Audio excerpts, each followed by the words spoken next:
What's happening, guys? This is Shane and Nicole. We're in the deep tissue therapy room at CrossFit ATR.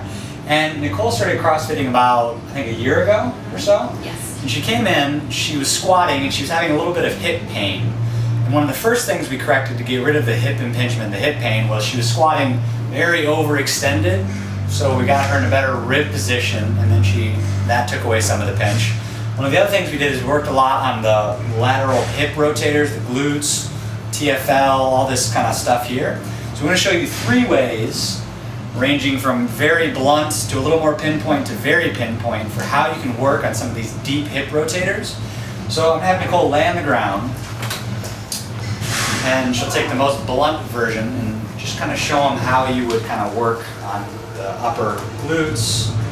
She can start laying on her back like that. She can bring her knee up towards my hand right there. Bending the hip like that makes it a little more intense. So right now she's kind of mostly on her back. She can also turn more on her side, and that's going to get a little bit more kind of lateral hip. If that's not enough for you and you want something a little more pinpoint, you can graduate to the lacrosse ball. And I really like to go hips up, turn your hips to the side, and rest your knee on a roller. Why that matters is a lot of times people work on their glutes kind of like in this position, where they wind the glute up into a stretched position, and that is very intense, but the muscle can't really fully relax. So where she's at, the muscle's a little bit more relaxed, a little softer, and she can get into the hip rotators a little bit better.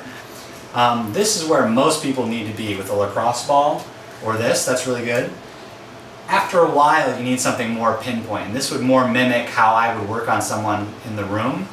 A little bit more pinpoint, you can get deeper, get into some of the tighter areas. So for that one, have her use that. Now if you can see what she's doing here, she's going to bridge her hips up, turn them to the side, get a lateral angle, and then rest the knee on the roller. And how does that feel compared to this? It's pinpointing the trigger points a lot better. Yeah, it's much more like a scalpel rather than just kind of blunt mashing. I think this is by far the best, and you should work your way into that.